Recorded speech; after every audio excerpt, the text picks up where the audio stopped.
पहले वृत्त का अगर हम देखें तो 2 पाई आर बना, उसी के ऊपर हम दूसरा वृत्त भी रख दें, तीसरा भी रख दें, चौथा भी रख दें, पांचवा भी रख देना, और इसको यह ऊंचाई तक ले जाए। देखो सटा के रखे हैं तो एक गोलाकार आकृति बना है ना, और इसी आकृति को हम कहते हैं लंबवृत्तीय बेलन। अब इसके देखो सबसे पहला जो हमारा इसका वृत्त था ये वाला, उसमें इसके अंदर का जगह क्या था, इसका क्षेत्रफल पाई आर।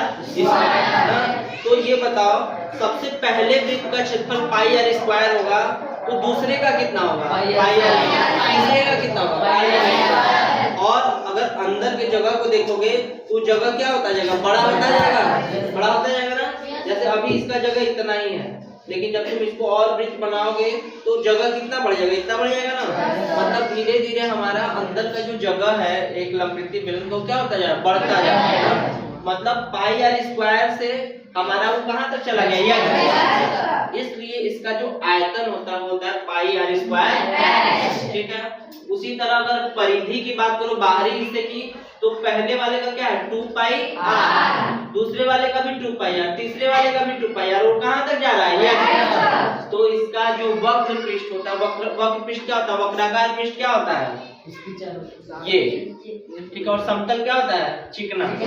तो जब भी तुम इसमें ध्यान दो, ये जो पृष्ठ तुम देख रहे हो इधर ऐसे घुमा हुआ, ये वक्राकार पृष्ठ है। ठीक है, और अगर हम पूछे कि बताओ एक वृत्त में कितने वक्राकार पृष्ठ है, तुम कहोगे सर एक, और वो कौन सा वक्राकार पृष्ठ है ये ना। अगर हम पूछ सकते हैं कि इस किताब में ऊपरी जो तल है इसमें कितने समतल हैं, तुम कहोगे सर एक समतल है ये पूरा ना। इस ब्लैक बोर्ड में कितने समतल है, ये पूरा स्मार्ट बोर्ड में एक समतल है।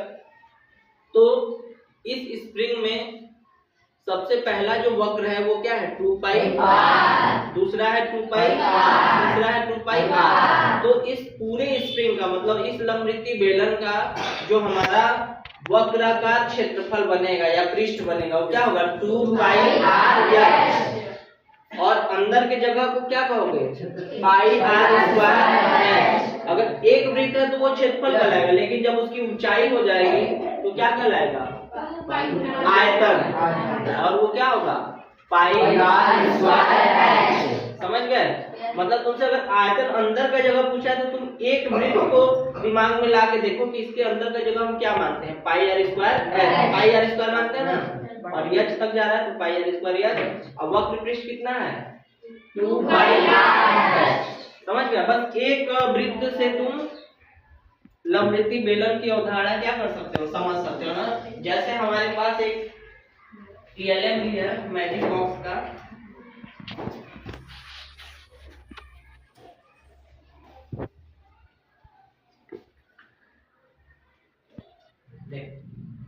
अच्छा होता इसमें कितने वृत्त दिखाई दे रहे हैं तुमको, 2, एक ऊपर और एक नीचे। जबकि ठोस लंबवृत्तीय बेलन में तुम अगर उसको काटोगे तो ढेर सारे वृत्त तुमको मिलेंगे। ठीक है, अब इसको क्या करोगे तुम जब मोड़ोगे, देखो तो 2 वृत्त ऊपर और नीचे दिखाई दे रहा है, तो वक्राकार पृष्ठ कहाँ पे है, वक्राकार पृष्ठ ये है ना।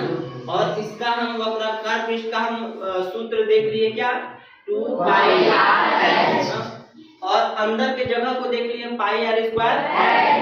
अब अगली अवधारणा हमारे पास है क्या, इस लंबवृत्तीय बेलन का संपूर्ण पृष्ठ। संपूर्ण पृष्ठ क्या होता है, देखो अगर हम इस बोतल की बात करें तो हम क्या कि बताओ इसका संपूर्ण पृष्ठ क्या होगा, आगे इस पे सरको, गिरो इस पे ना, चलो इस पे, तो तुम क्या करोगे इस पूरे जगह पे यहाँ से यहाँ से यहाँ से यहाँ से हर जगह तुम क्या करोगे इस पर घूमोगे, तो यही इस बोतल का क्या है संपूर्ण पृष्ठ। इसी तरह लंबवृत्तीय बेलन में इसका संपूर्ण पृष्ठ कहाँ कहाँ आएगा, देखो वक्राकार पृष्ठ आएगा, ऊपर का ये तल आएगा और नीचे का, और कुछ बचा क्या, क्यों आ रहा समझ में।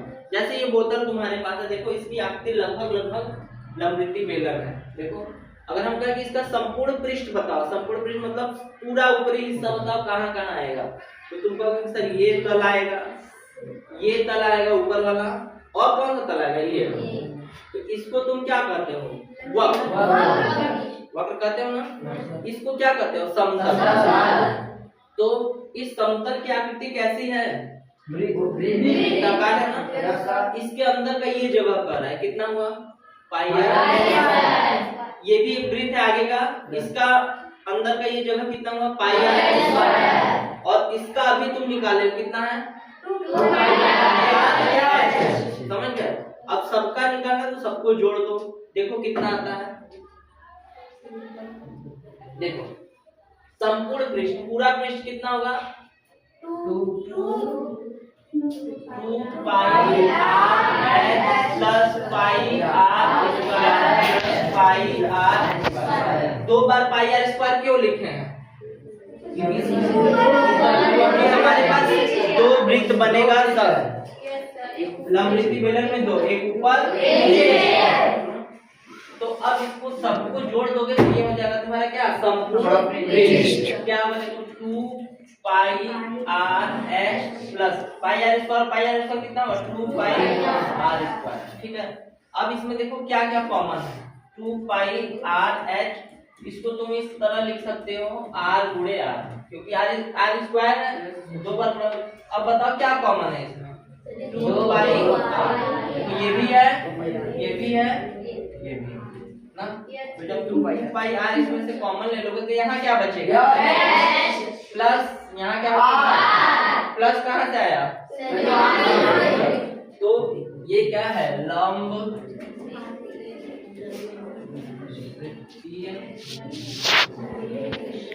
बेलन का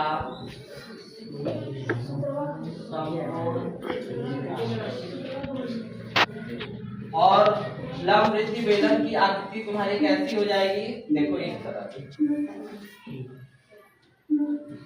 ये इसमें तुमको 2 चीज ध्यान रखना है, क्या क्या, देखो तुमको 2 चीज क्या क्या ध्यान रखना है, इसकी त्रिज्या, इसकी त्रिज्या मतलब बताओ अलग अलग त्रिज्या होगी कि बराबर होगी, और तुम इसको जब मिला दोगे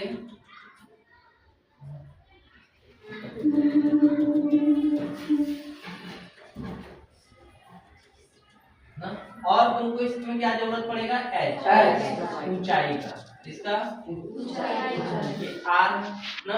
और लंबवृत्तीय बेलन बनता कैसे है, कैसे तुम पहचान जाओगे कि ये लंबवृत्तीय बेलन है, देखो जब किसी आयत,